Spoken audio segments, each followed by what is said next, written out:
Pronto, ao vivo, vamos conferir aqui antes o áudio, o vídeo.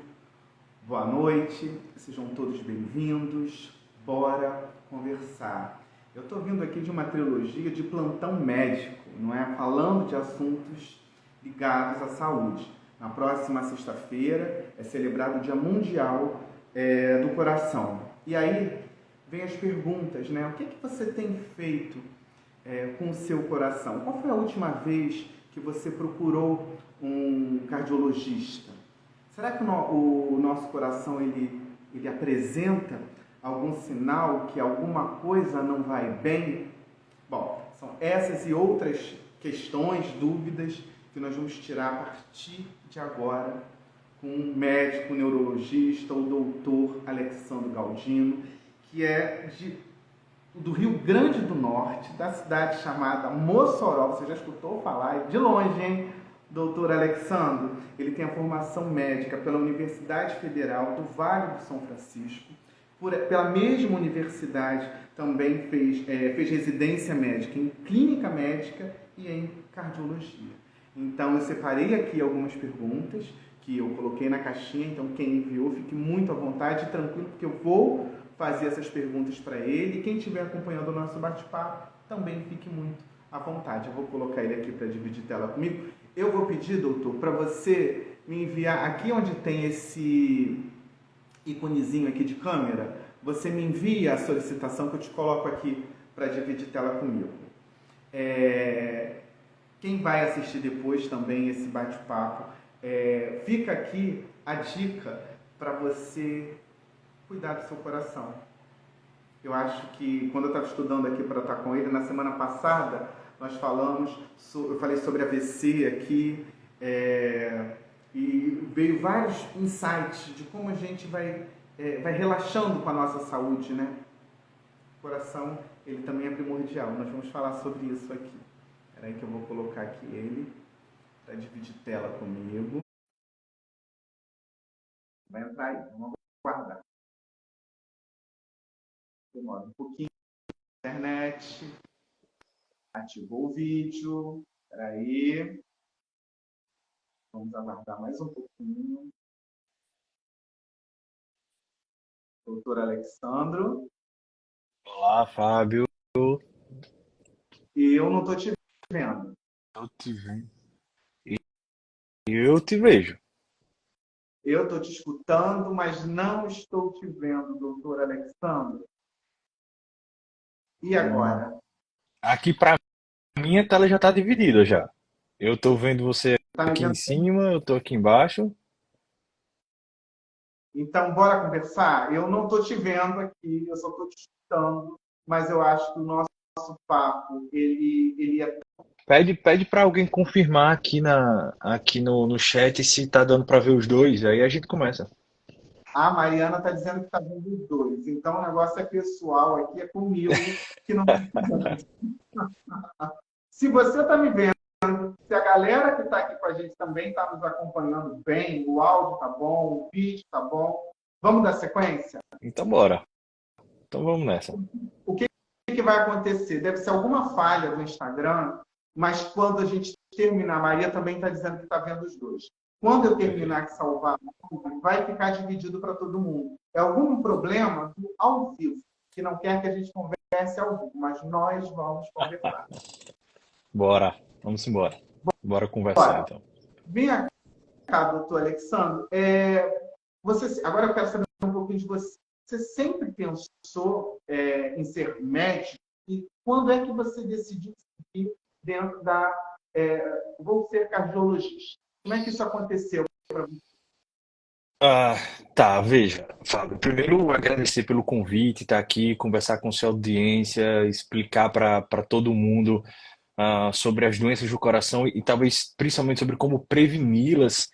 É extremamente importante para a gente tratar sobre, sim, que é a principal causa de morte no mundo são as doenças cardiovasculares. Então, quanto mais a gente possa elucidar, possa conversar sobre isso, melhor para todo mundo. Respondendo a sua pergunta, assim, eu preciso recorrer aos meus familiares, né? Principalmente minha mãe, minha avó, que falava que, assim, desde criança, desde muito pequeno, que eu falava que eu queria, quando crescer, cuidar dos velhinhos, eu dizia, e que queria ser médico, de criancinha, assim. E assim, e nunca cogitei fazer outra coisa senão medicina. Então, assim, eu não lembro quando foi que eu escolhi, só sempre quis. E só fiz vestibular para uma coisa e sempre foi a minha intenção ser médico, independente do cenário e de onde fosse, era isso que eu queria.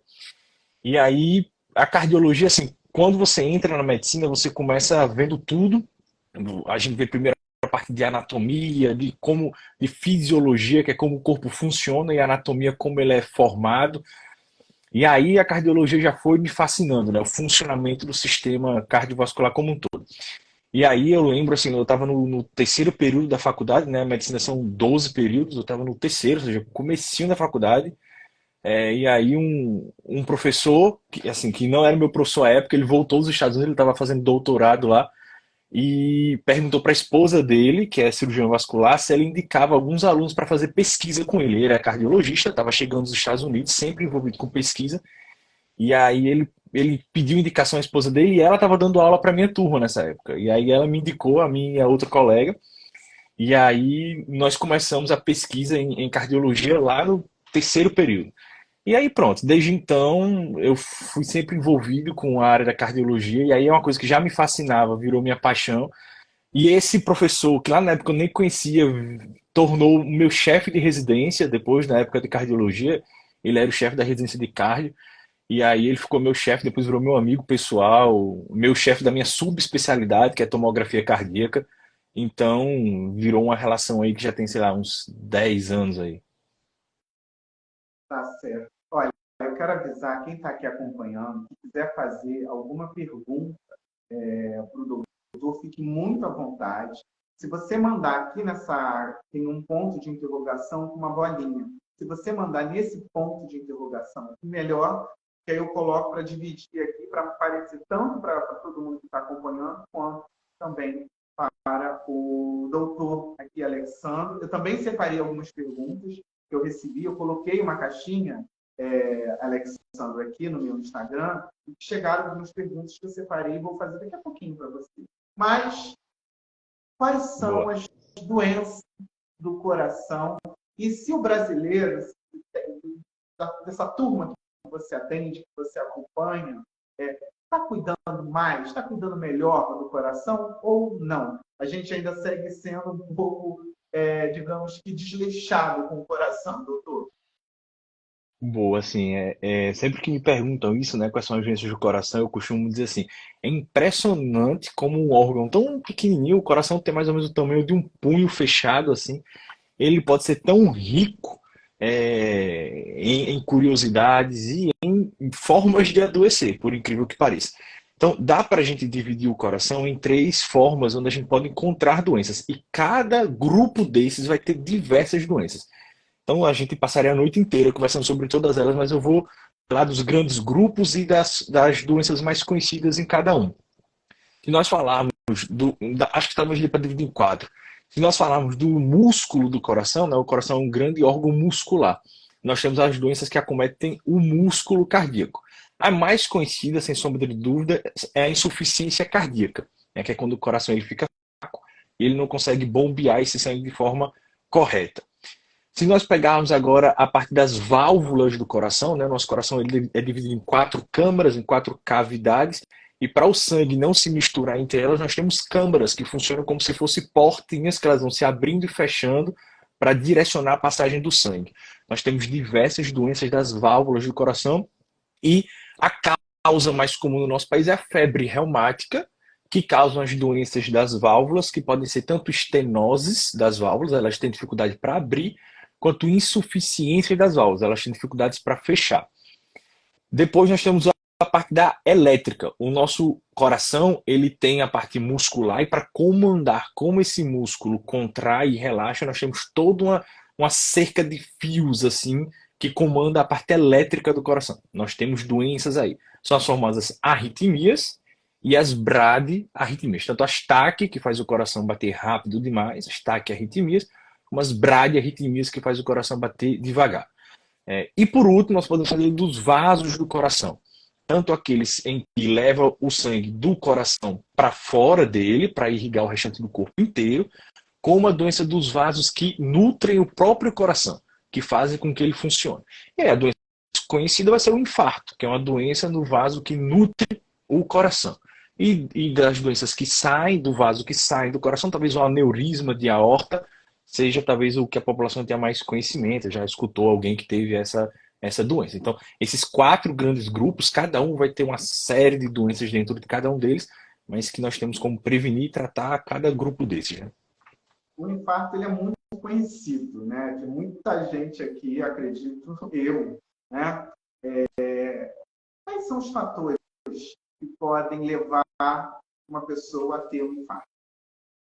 Vamos lá, essa é muito boa porque é onde a gente consegue mais trabalhar com a população, né? Porque a forma, depois que nós descobrirmos e entendermos como que um paciente ele pode fazer para, quais são os fatores que levam ele a infartar, nós sabemos que trabalhando nesses fatores nós teremos como prevenir então o aparecimento dessa doença.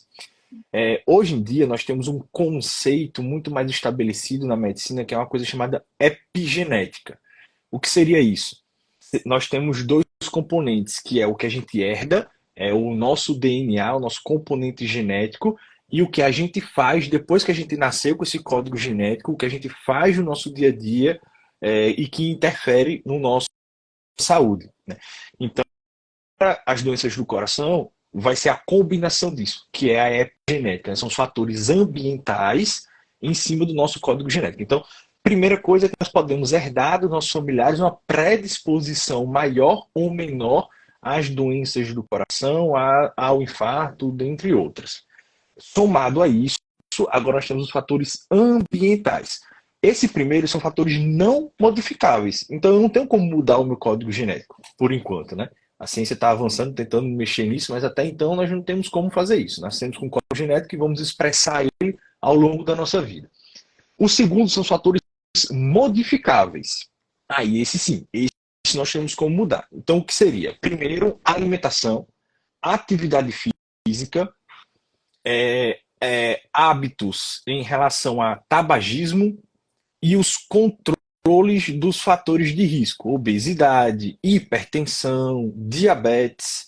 Então, cada um desses pilares em que você esqueça de cuidar, ele vai estar contribuindo para o risco de você infartar. E se você já herdou uma carga genética que predispõe a isso, você pode inclusive infartar mais cedo do que seria o normal, o esperado, entre aspas. Então, é a combinação desses dois fatores.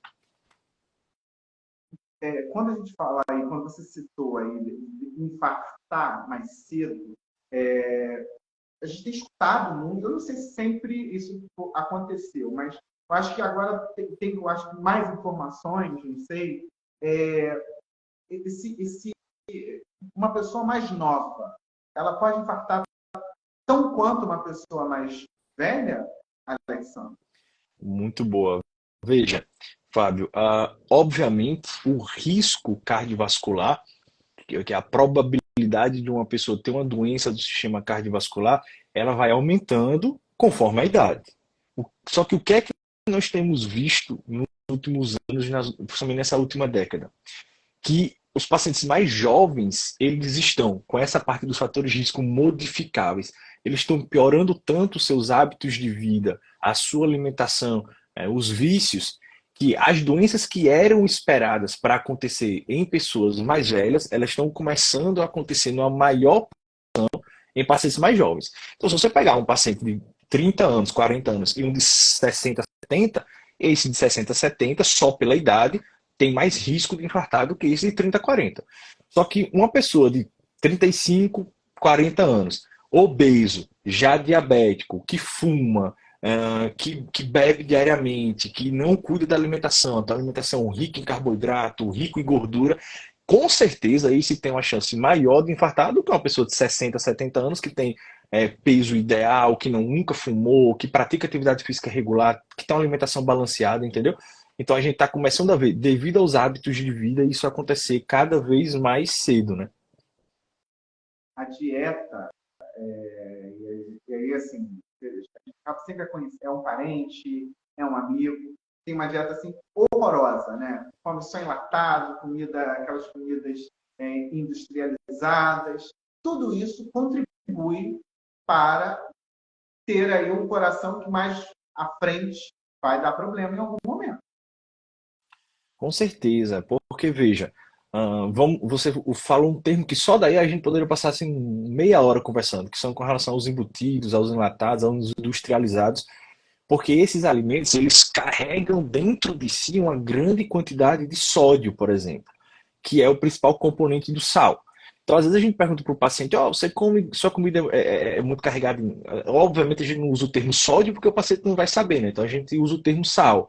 Ele fala, não, doutor, a comida lá em casa é pouquinho no sal, tudo. Só que quando a gente começa a listar para ele os alimentos em que ele não coloca o sal, mas que é rico em sal, ele fala, pô, doutor, isso aí eu como todos os dias. Então os frios, os enlatados, os embutidos, é, Doutora, fale mais sobre isso, porque a é. primeira fala eu uso muito. E minha comida é quase sem sal. Eu começo bem, mas aí vai citando aí o do sódio para ver se eu continuo feliz. Ó, veja, coisas que às vezes passam batido, mas ó, o ketchup que o paciente às vezes ele exagera na comida, refrigerantes, molho shoyu é riquíssimo em sódio, e aí todos os embutidos, né, os enlatados, os frios, então mortadela, salame, presunto, todos esses alimentos são riquíssimos em sódio. E aí a gente sabe que tem uma máxima dentro da medicina, também da cardiologia, né, que os chefes falavam pra gente que é assim, ó, aonde o sal vai, a água vai atrás. E o excesso, essa retenção de líquido em nossos vasos é um dos precursores da hipertensão. E a hipertensão é um dos fatores de risco para o infarto, para o AVC, né? Então, ou seja, veja como é uma coisa que ela está em elo, né? Está em ligação, todos eles, né? Um hábito vai puxando o outro, que vai piorando o outro, que combina com o desfecho cardiovascular. Inclusive, tem uma máxima dentro da gente que a gente estuda que é uma coisa chamada contínuo cardiovascular, que poucas pessoas têm contato com esse termo, inclusive alguns cardiologistas deixam isso passar, mas isso é extremamente importante. Por quê? O AVC, o infarto, ele nada mais é do que o desfecho desse contínuo, que é uma cascata de eventos que estão ligados e interligados em sequência, desde lá do começo, quando o paciente não tinha nenhuma, mas era cheio de fator de risco, aí ou ele não cuidou, ou o médico que ele procurou não deu a devida atenção, e isso evoluiu para lesões nos órgãos de forma subclínica, ou seja, o coração começou a mostrar alterações, mas que ninguém percebeu porque ainda não causava sintoma. Depois vem essas doenças começam a se manifestar e o paciente tem sintoma, mas ainda não teve a doença aguda, ainda não teve a descompensação clínica. E o final é o desfecho clínico, é a descompensação. É a hora que o paciente infarta, é a hora que ele tem um AVC, e aí é a hora que geralmente o pessoal liga o sinal e corre atrás. Sendo que isso poderia ter sido evitado nesse contínuo lá no começo, porque se eu paro esse contínuo no comecinho, eu não tenho o desfecho. Mas o coração, ele dá um alerta para a gente, o doutor Alexandre? É possível você sentir que tem alguma coisa que está errada ali e você agir, ou quando já acontece, pode ser tarde demais? Ó, vamos lá. Eu gosto disso porque sempre tem aquele paciente mais cético que diz assim: fulaninho fazia atividade física, comia bem e infartou do nada. Mas veja que ele é É a verdade. exceção. Aí, a exceção precisa ser dita para poder provar a regra. Então, qual é? O paciente pode infartar sem sentir nada? Pode, são os infartos fulminantes. Isso pode acontecer em atleta? Pode. A gente vê casos de pacientes, jogadores de futebol que infartam subitamente dentro de campo, alguns falecem, outros conseguem atividade.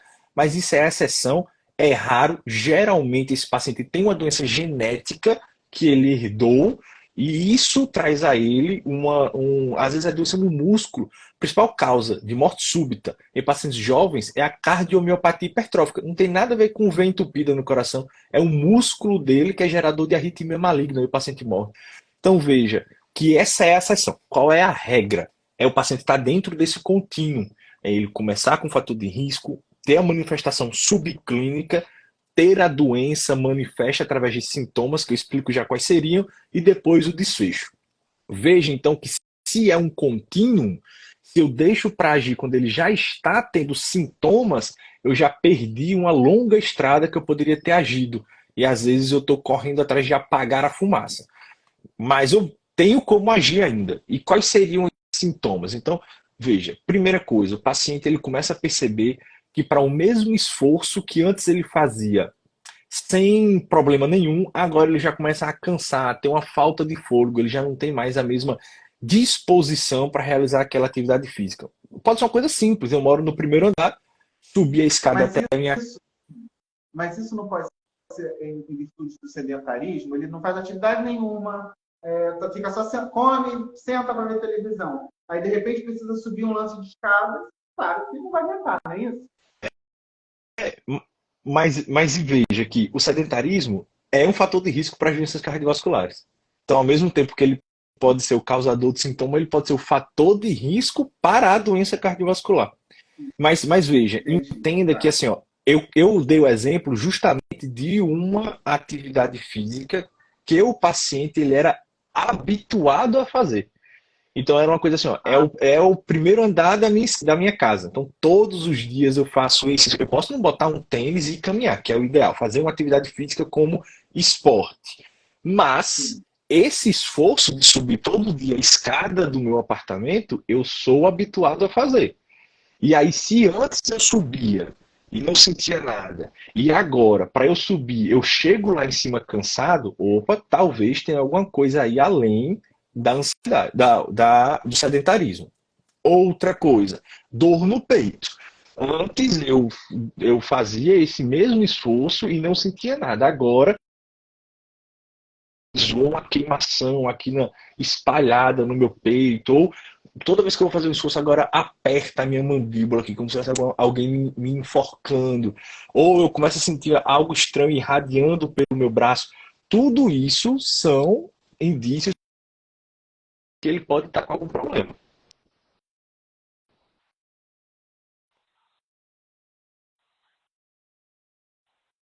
Você está dando uma picotada, doutor Alexandre. Tá? Picotou para todo mundo aqui? Está picotando, doutor. Para você, está todo mundo ouvindo bem, doutor Alexandre? Ele agora deu uma picotada. Está todo mundo ouvindo bem? Lucas, Elaine, me dá um alô aí, porque ele parou aqui. Tá. Então, ele está picotando ou vocês estão ouvindo bem?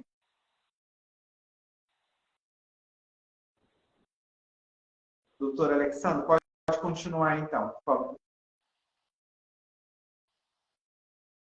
Está picotando. Ah, tá. Está picotando, doutor. Vamos fazer o seguinte. Deixa Está picotando, Maria, obrigado. Faz o seguinte, sai e volta de novo.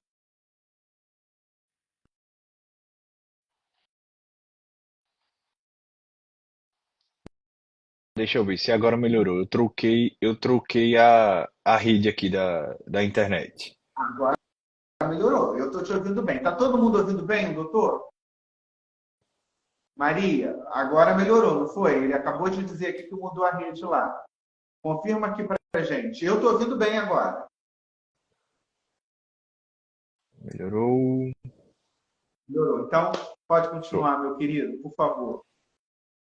Tá, então, só recapitulando, né? Então, como é que ele percebe? Ele começa a olhar para os hábitos de vida que ele tinha, o esforço que ele fazia no dia a dia dele, que agora ele não consegue exercer da mesma maneira.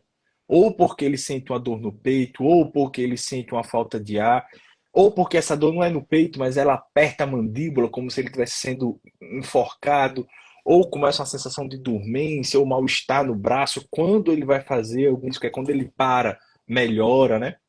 Então, já são indícios, ou já é o corpo dando sinais de que pode ter uma coisa estranha.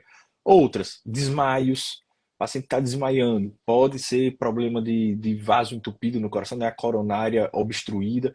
Então, tem vários fatores que estão relacionados aí que o corpo está dando sinal. Agora, mais uma vez, se a gente deixa para procurar a ajuda e atendimento nesse momento, ainda não infartou, É melhor do que quando infartar, mas já é pior do que se eu busco naquela linha do tempo que eu falei, se eu busquei antes. É, tem que ter muito cuidado com essa minha pergunta, e o senhor fique com a total liberdade de dizer assim, Fábio, você está falando bobagem, tá? Tá. Então, fique muito à vontade.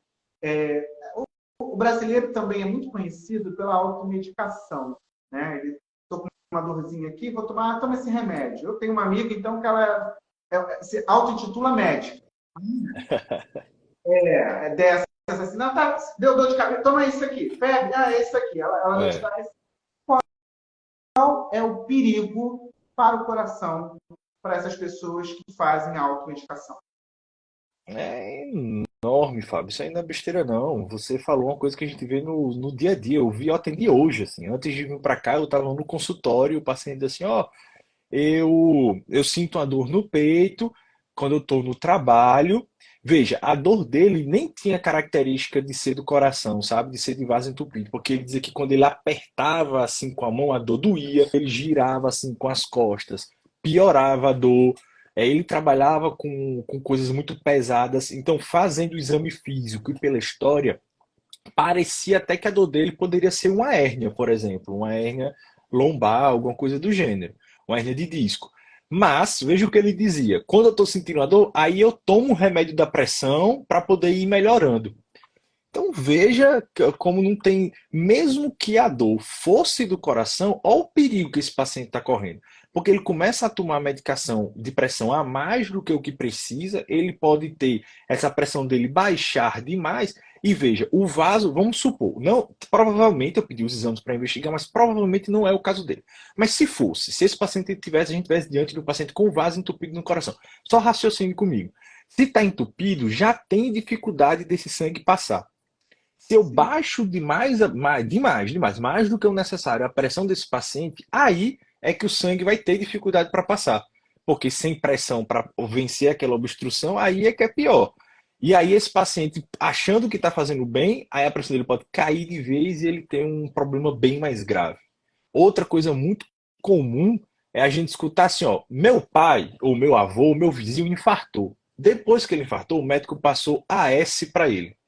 E aí, quando eu sinto uma dor no peito, eu vou lá, tomo 2 AS, que é para prevenir, que é para garantir.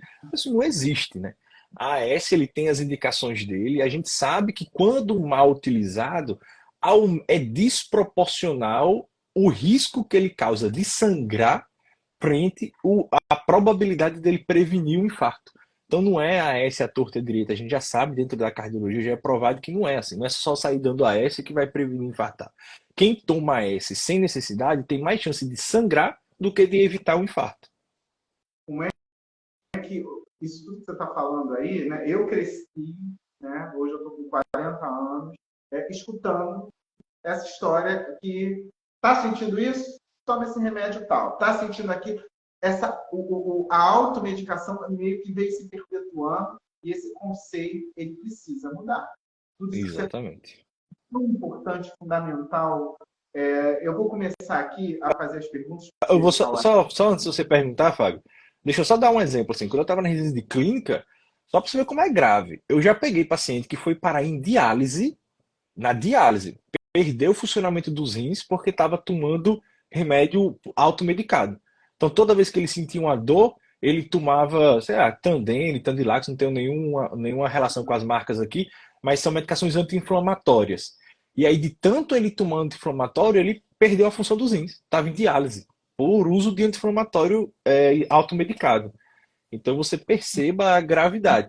Cansei, quando eu estava na faculdade ainda, cansei de ver paciente indo para cirurgia por úlcera de estômago, de uso de anti-inflamatório de forma indevida. E paciente jovem, viu? Não é exclusivo de idoso, não. Paciente jovem, sei lá, jogou bola, aí torceu o tornozelo, não procurou atendimento médico. Aí tome anti-inflamatório. Um mês tomando anti-inflamatório. Chegou no hospital sangrando a barriga, entendeu? Sangrando dentro da barriga, porque a úlcera rompeu dentro do estômago. Então, assim, a gente vê e vê acontecer várias vezes. Então, é um tema que você toca que ele é extremamente pertinente, né? A automedicação não só posterga o paciente de descobrir o que realmente ele tem e tratar, como pode, num curto prazo, causar malefícios imagináveis à saúde dele, né? porque num primeiro momento você pode até achar que está resolvendo, mas só está maquiando, e nesse momento que está maquiando, Exatamente. está piorando a sua situação, né? É isso, exatamente. Eu vou começar aqui a fazer as perguntas que eu recebi, porque a hora passa rápido demais. Doutor, tem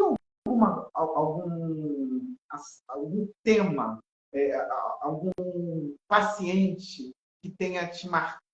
Você me citou aí 2 exemplos, quando você estava estudando, fazendo residência aí, que realmente chama a atenção. Isso é importantíssimo falar, por isso foi bom trazer esse assunto.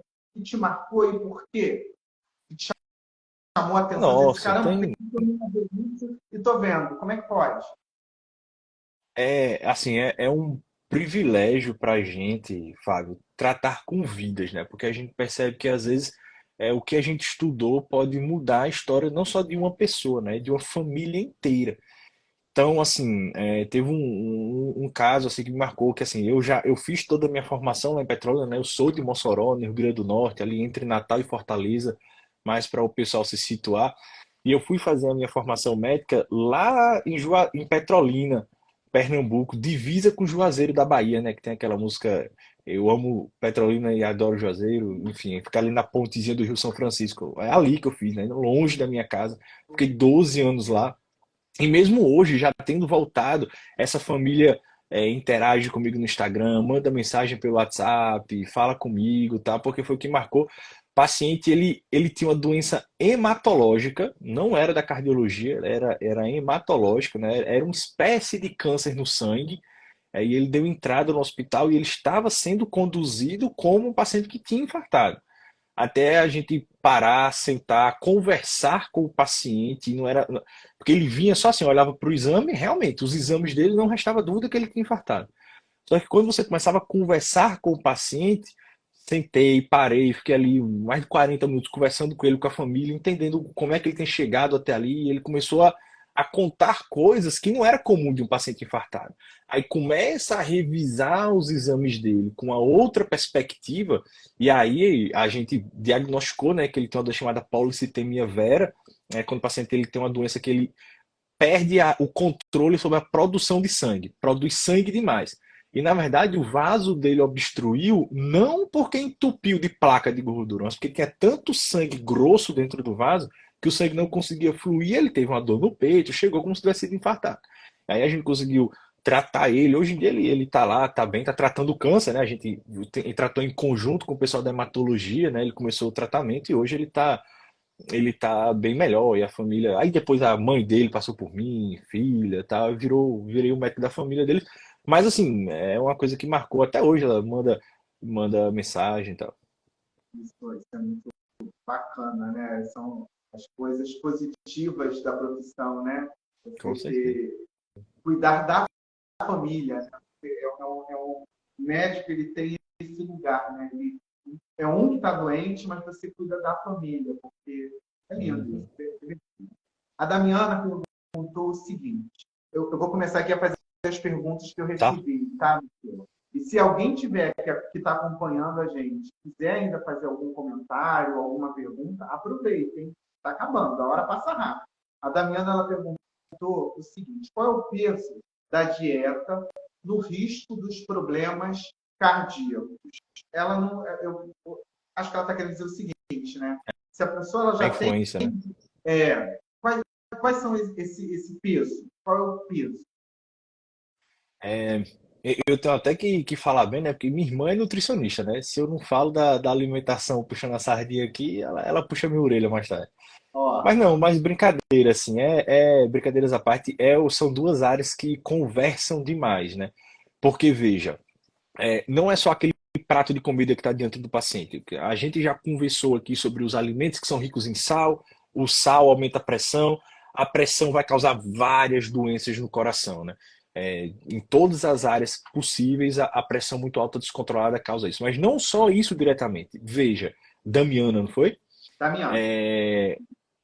Se você tem uma alimentação desbalanceada, você pode, primeiro, tornar-se obeso. Obesidade é uma doença que ela não é estética, ela é funcional. O paciente ele inflama paciente obeso ele é um paciente inflamado, isso pouco a gente fala. E as doenças cardiovasculares, elas são, em sua essência, doenças inflamatórias. O vaso, ele está doente. E esse vaso adoecido, ele está mais predisposto a ter doenças no coração, como um infarto, por exemplo. A obesidade, ela impede a ação do pâncreas, que é quem produz a insulina. E aí esse paciente tem mais chance de se tornar diabético. Diabetes é uma doença que corrói o vaso do coração, é uma doença que dá insuficiência cardíaca, deixa o coração fraco. Esse paciente, ele quando se alimenta mal, ele começa a ter acúmulo de gordura no sangue. E esse é o mecanismo que vai criando a placa de gordura no sangue e vai obstruindo o vaso aos poucos até dar o infarto. O paciente que infarta, se ele não morrer pela gravidade do infarto, ele pode ficar com sequela no coração, que é a insuficiência cardíaca. Então veja que não é só o prato de comida, é o que está as consequências da alimentação desbalanceada. Então, qual é o peso? Ele é imensurável. A alimentação para o paciente, principalmente hoje em dia, né, que a gente tem tanto acesso à comida fácil, e toda comida que é fácil, não vou tirar toda, né, mas muita comida que é fácil, ela, na maioria das vezes, ela não é saudável, né? Fast food, comidas prontas, elas não trazem benefícios para a saúde na maioria das vezes. Então, perceba que não é só aquela comida que eu estou diante dela, são as consequências disso, né? Então é gigante o impacto. Não, e realmente como a alimentação ela vem permeando tudo isso que você está falando aí, né? Porque se você não tem uma alimentação regrada, balanceada, tem gente que só se alimenta, como você falou aí, fast food, só come essas coisas e está fazendo mal para o teu organismo. Exatamente. Uma hora não adianta, uma hora vai dar ruim.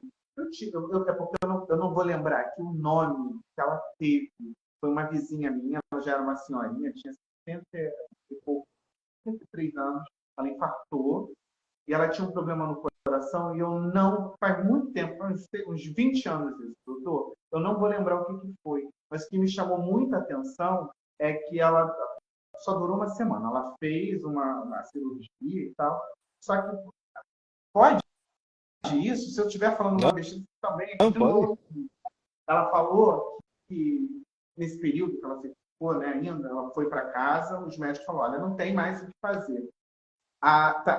Alguém disse aqui descascar mais e desembalar menos. Essa é a frase, a regra que a gente tem que levar para a vida. É a legal...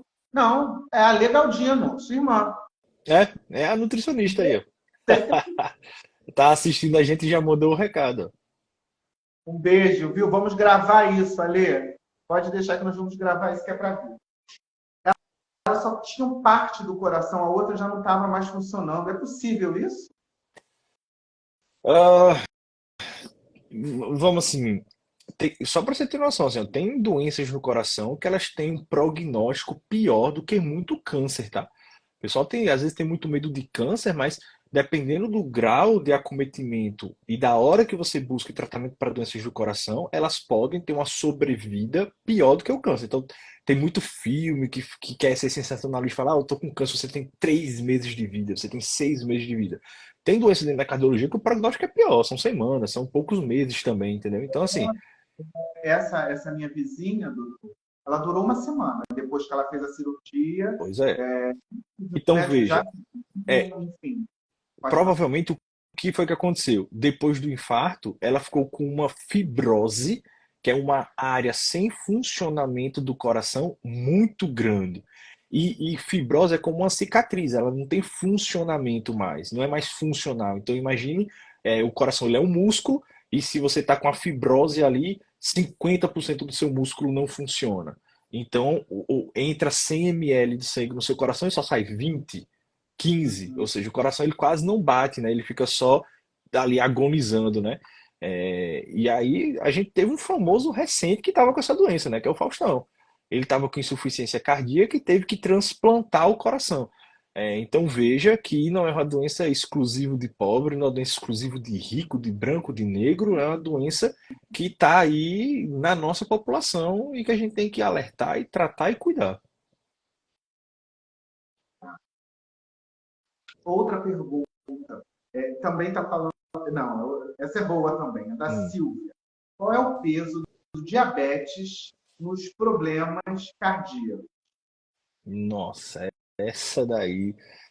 Eu vou dizer, ó, para Silvio o seguinte: a gente conseguia, olhando só o cateterismo do paciente. Eu imagino, porque numa residência, né, tem vários médicos, cada um está cuidando dos seus pacientes, depois junta todo mundo e a gente vai discutir os casos, né?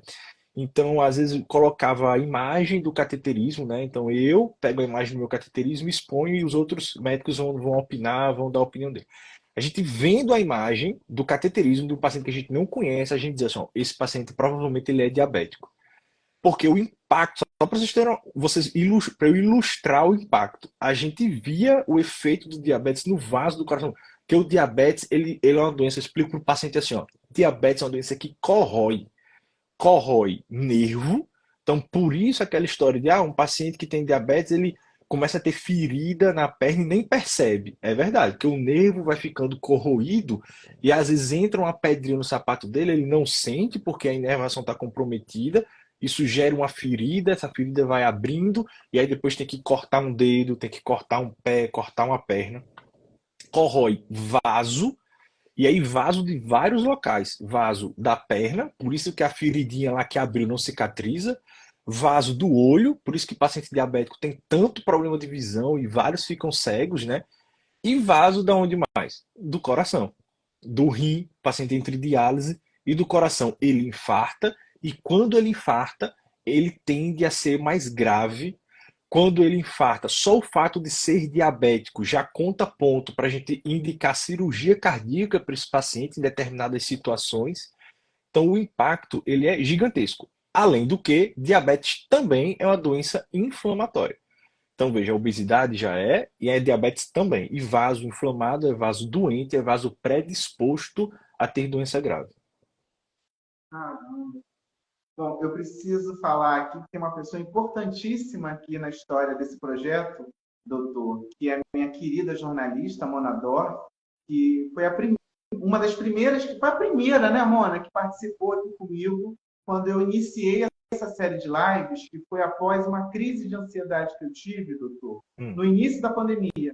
E aí eu comecei, de uma forma despretensiosa, a chamar os meus amigos, a Mona Dor é uma delas, e de repente foi crescendo, crescendo, se tornou esse encontro que eu faço semanal, às vezes quinzenal, com pessoas queridas, sabe? Quando eu faço a busca, eu vou sempre buscando essa conexão que eu estou tendo aqui com você, viu? Muito obrigado. Vamos coisa boa. continuar. Beijo, Mona. Obrigado. Alguém perguntou aqui para quem nunca fez exame. Quem é que fez a pergunta? Caminho Zen. Para quem nunca fez exame, qual a idade que devemos fazer o primeiro? Isso é boa também, É hein, boa. doutor? É boa. Veja, ah, talvez a gente não perceba, mas quando a gente nasce, a gente já está com o coração sendo examinado. Existem alguns testes que são feitos lá na maternidade. A gente conhece muito o teste do pezinho, né, para tirar o sangue, para ver algumas doenças hematológicas, mas também é feito o teste da oximetria, né? É colocado para ver a saturação do bebê no pé, na mãozinha, para ver se ele já tem alguma doença do coração ali. É dado uma atenção especial naquelas primeiras fichas, que às vezes os pais nem têm acesso, mas que a equipe de saúde tem, mas é preenchido algum questionário que foca em doenças do coração. Então ali você já começa.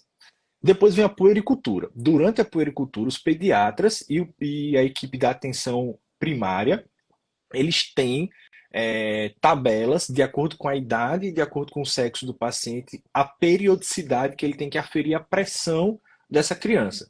Então, nós estamos falando de doenças de rastreio inicial. Então, tem a primeira medida, depois é 4 anos. Quando o paciente entra na fase adulta, aí vai depender muito do risco cardiovascular desse paciente. E aí uma coisa que eu sou professor da faculdade de medicina e aí eu recebo os alunos no consultório. E aí eu digo, olha, vocês daqui a pouco é quem estarão lá no front, né, lá na atenção primária, nos postos de saúde, ou seja, o primeiro acesso do usuário ao sistema de saúde se dá por lá. E vocês não podem deixar de atender o paciente e calcular o risco cardiovascular desse paciente. E aí, de acordo com esse risco, nós vamos ter estratégias para a periodicidade que a gente tem que ver esse paciente.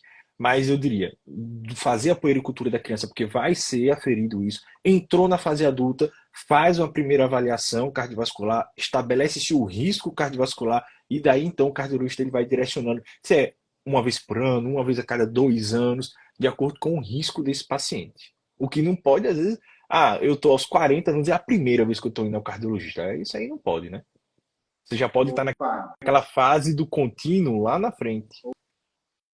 opa, olha aí. Ó, alerta, ó, alerta. O Caio está perguntando o seguinte: o conceito popular de que o infarto é fulminante em jovens e menos grave nas pessoas mais velhas é verdadeiro? A gente comentou mais cedo sobre isso, né? Vamos lá, ele é um mito que não é em todo mentira, tá, Fábio? Tem coisas aí que são verdades. Então vamos lá. Um infarto no jovem, ele é sempre mais grave. Doutor, vale a pena reforçar, né? Você viu que gera muitas dúvidas, muitas Sim, perguntas. sim, sim. Perfeito. Vamos lá. Se a pergunta fosse assim, é verdade que o infarto em jovens ele é sempre mais grave do que no idoso? Não. Porque, veja, se você pegar um idoso, diabético, renal crônico, né, já em diálise, com muitas comorbidades, e ele infarta, a probabilidade desse paciente falecer desse infarto é muito grande, certo? Agora, infartos em jovem, estatisticamente, ser mais grave, isso é verdade. Sabe por quê? Porque imagine que eu pego um jovem e uma pessoa de mais idade, com riscos cardiovasculares, óbvio, do jovem vai ser menor, mas o do mais velho ele não está tão grave assim. Ele é um paciente que não tem hipertensão, não tem diabetes, está um pouquinho com colesterol acima do normal, um pouquinho de obesidade, e por isso ele infartou. E um paciente jovem com características parecidas e ele infarta, por que o do jovem ele tende a ser mais grave? Porque quando o infarto ele dá no paciente idoso, geralmente, você lembra aquele contínuo que eu fui falando? Quando acontece no idoso, ele percorreu esse contínuo de forma mais lenta. E isso foi dando ao corpo, o nosso corpo ele é muito sábio, foi dando ao nosso corpo tempo para se adaptar a essa situação. Então começa a formar o que a gente chama de uma rede de colaterais. Então o coração ele começa a entender, opa, o trajeto por aqui está obstruído, ele começa a formar um outro vaso aqui para se ligar a um lá na frente que não está entupido. Ele vai formando essa rede de colaterais. E aí quando um entope todo, causando um infarto, ele está com outros protegendo o coração dele. Quando o infarto acontece no jovem, a doença dele provavelmente ela é muito mais acelerada do que a do idoso, e aí não deu tempo de formar essa rede de colaterais. Quando obstrui, não há nada para proteger aquele coração. E aí o paciente tem a sequela, tem a consequência mais grave. Ponto 1. Segundo ponto, pacientes jovens ele podem infartar não por vaso entupido no coração, mas por essas outras doenças que eu falei, que às vezes são genéticas. E aí são causas de morte súbita, né? Porque às vezes o paciente fala infarto fulminante, mas às vezes o paciente ele teve uma morte súbita que não foi por infarto, foi por uma arritmia maligna, como às vezes a gente vê os jogadores, né, acontecer aí no campo, né? Por arritmias malignas. Então, por isso que isso, quando acontece no jovem, tende a ser fatal, porque às vezes nem é por vaso entupido, é por um outro tipo de doença. Então veja que nós temos aqui, é um mito que tem uma parcela de verdade. E gera tanta curiosidade, porque a próxima pergunta é da Elizabeth, e ela pergunta: existe uma faixa etária com mais predisposição a essas doenças? Existe. E aí a gente vai aqui, ó. A gente considera doença arterial coronariana, né, que é o vaso entupido no coração. Precoce, quando acontece na mulher antes dos 45 anos e o homem antes dos 55 anos. Então, obviamente que se é precoce antes disso, tende a acontecer mais após essas faixas etárias. Na mulher, por quê? Na mulher tem um fato interessante.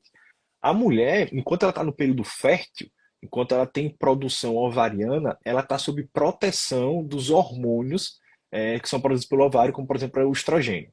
Esse hormônio ele protege o coração das mulheres.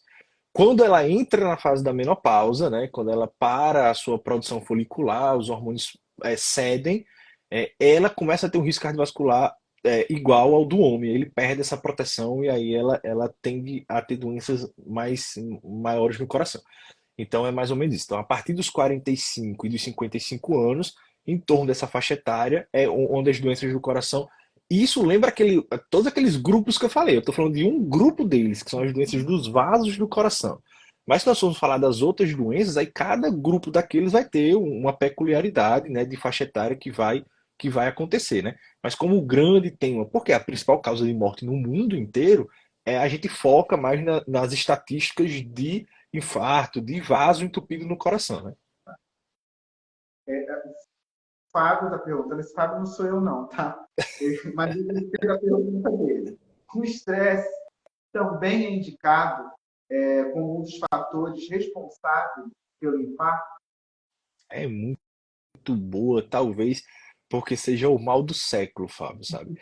As doenças, as doenças como ansiedade, estresse, elas estão aumentando demais as idas dos pacientes aos consultórios, inclusive do cardiologista. Vamos lá. Estresse, ansiedade, tanto vai ser fator de risco para o coração, porque a gente sabe que um paciente estressado, um paciente que vive dessa forma, ele vai estar todo o tempo sob a ação de hormônios que aumenta a pressão, que aumenta a frequência que o coração bate, aumenta a sobrecarga do coração, como esse tipo de doença, estresse, ansiedade, simula os sintomas de um paciente infartando, né? Inclusive, eu recebo a visita de a indústria farmacêutica, né? Vai desenvolvendo as medicações e vai visitando os médicos para ir mostrando os medicamentos que estão sendo entregues ao mercado. E aí eu achei interessante porque tem um representante que ele fala assim, doutor, essa medicação é para aquele paciente que vem infartando na cabeça. E ele não está querendo falar de AVC, ele está querendo falar daquele paciente que está tendo problemas de ansiedade, mas que parece um infarto, né? E realmente simula mesmo, né? Chega a ser quase igual os sintomas de um paciente que está infartando. E aí cabe ao cardiologista juntar as peças, excluir que a doença é do coração e não dizer assim, não, isso é PT, isso aí é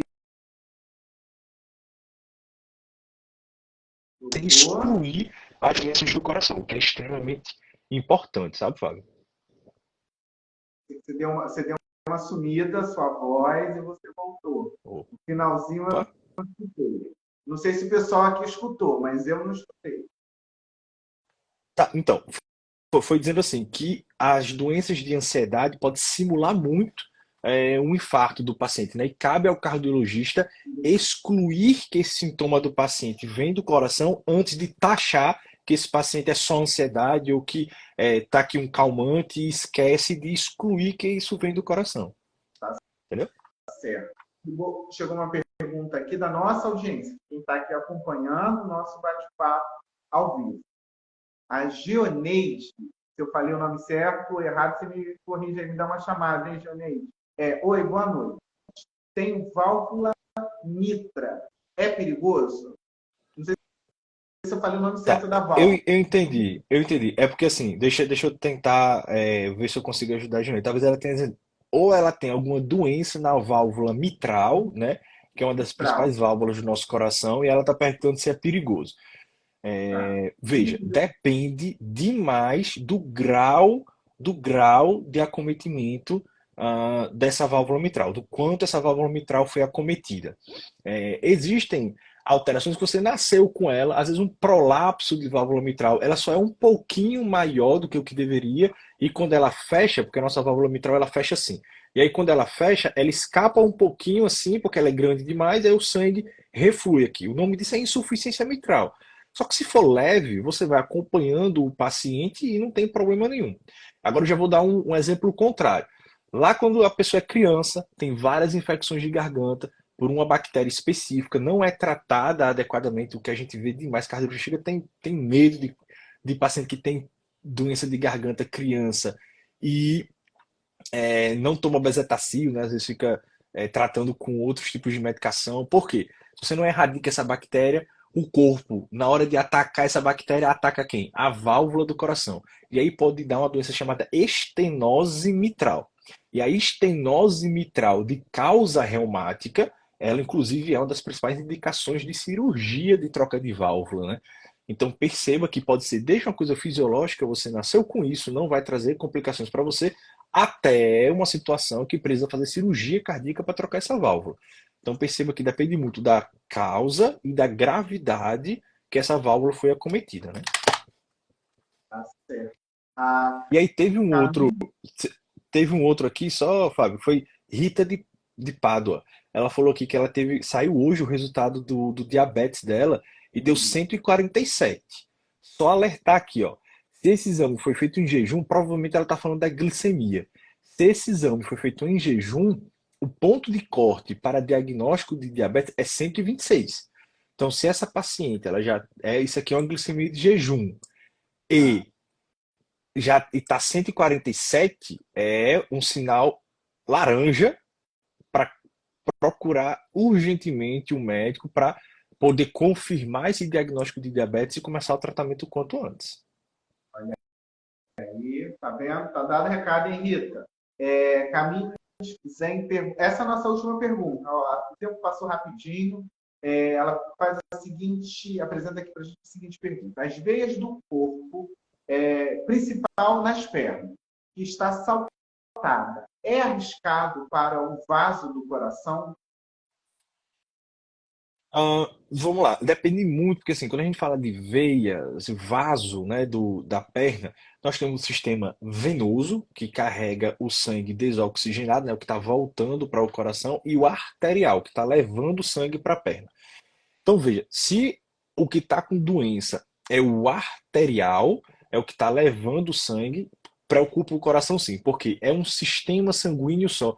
Então, se tem vaso entupido na perna, é obrigação do cardiologista investigar se não tem vaso entupido no coração também, porque o mecanismo que está entupido é o mesmo. Inclusive, em AVC, infarto no coração e DAOP, que é a doença da perna, são espectros da mesma doença. Uma, o vaso está entupido na carótida, no sangue que leva para a cabeça, se infartar se chama AVC. Um que está no coração, que se infartar se chama infarto agudo do miocárdio, do coração. E na perna é o DAOP, que é a doença arterial obstrutiva, periférica. Então, se for da parte venosa, aí é mais provável que ela esteja falando das varizes, né, da insuficiência venosa. Aí não tem correlação direta com doenças do coração, né? É uma doença realmente mais periférica, incomoda porque dói, o paciente é esteticamente ruim, mas não tem correlação direta com doenças do coração. Agora, se for arterial, aí sim. Aí sim. A Luciana está dizendo o seguinte: faça acompanhamento anualmente. É porque ela Ou ela está falou que desobstruiu. Aqui em cima ela falou que. anualmente.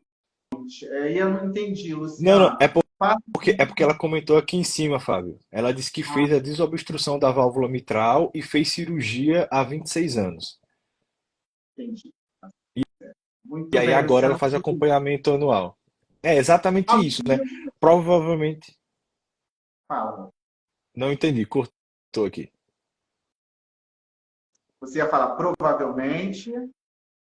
Provavelmente ela fez um procedimento em que a gente está estenosado, né, a válvula não consegue abrir. Aí você tenta primeiro fazer uma plastia, que é você coloca um balão lá dentro e abre essa válvula.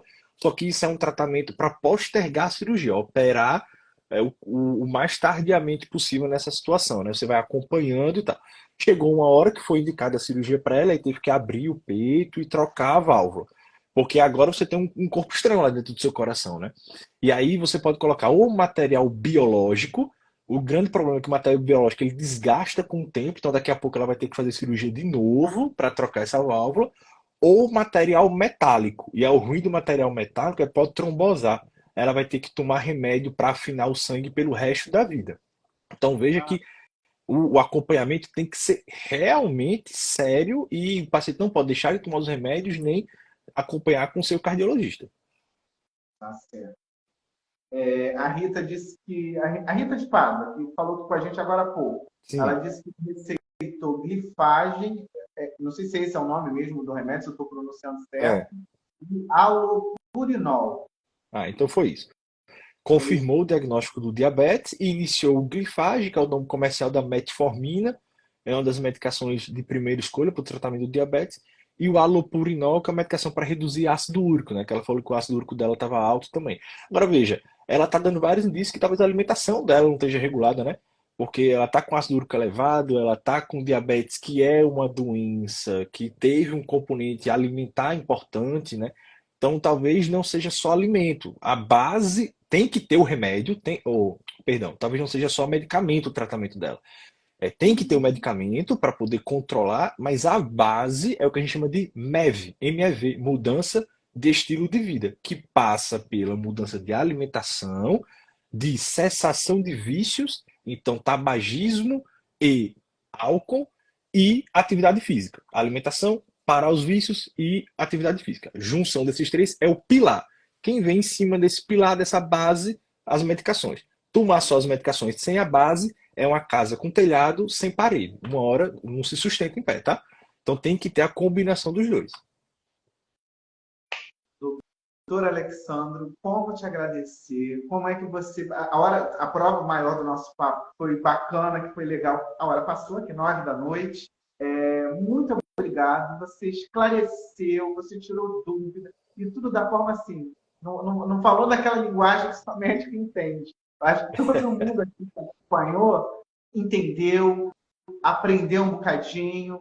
Como é que eu faço para poder te encontrar? Fala um pouquinho aí das suas redes, do seu consultório, como é que a gente encontra o doutor Alexandro Galdino. Tá. Para o pessoal aqui do Instagram, o meu Instagram tá aqui, né? alexandrogaldino.cardio. Eu acompanho alguns pacientes, inclusive, que não são daqui de Mossoró. Eu tenho um paciente de São Paulo, eu tenho um paciente do Rio de Janeiro. Eu interajo bastante com vocês aqui pelo Instagram, então pode entrar, pode mandar perguntas aqui no direct. Eu tento postar conteúdos com essa linguagem, né, tentando elucidar o máximo possível para ajudar sempre que necessário. Para o pessoal aqui de Mossoró, né, que está acompanhando, o meu consultório fica na Oeste Clínico, é um prédio aqui, Fábio, que tem um prédio que tem vários consultórios, né, do pessoal da saúde, não só médico, né, tem odontólogo, tem fisioterapeuta, enfermeiro, enfim, tem uma galera cuidando da saúde do pessoal aqui de Mossoró. E quem é de fora, sinta-se à vontade, pode entrar lá, quiser bater um papo, a gente faz um teleacompanhamento também sem problema nenhum para tirar uma dúvida. Às vezes o paciente passou no cardiologista na cidade dele, mas está com dúvida, pode acompanhar que a gente vai acompanhando. E se quiser mandar dúvida também lá, a gente discute e debate sempre. Obrigado mais uma vez, eu agradeço pelo convite, eu adoro conversar sobre isso, né? Minha paixão, veja, desde criança é ser médico, desde o iniciozinho da faculdade é ser cardiologista, então falar sobre isso é fácil para mim, porque eu estou falando sobre aquilo que eu gosto, né? Então é sempre um prazer, fico muito feliz pelo convite. Eu digo que você é mais um achado dentro dessa caminhada que eu faço desse meu projeto. Eu digo que é o meu projeto do coração e que é um privilégio, porque você imagina, eu só chamo gente que eu gosto, que eu me identifico, então é prazeroso ter esse bate-papo. Muito obrigado Coisa mais boa. uma vez. Todo mundo que ficou aqui com a gente, que acompanhou, que tirou dúvida, que perguntou. A Maria está dizendo que você é um excelente médico. E a gente já Ah, percebeu, coisa boa, Maria. tá bom? Beijo para todo mundo. Beijo, doutor. Muito obrigado. Um abraço. Com Deus. Beijo, um Tchau. abraço a todo mundo, pessoal. Tchau, tchau. Tchau. Boa noite. Boa noite.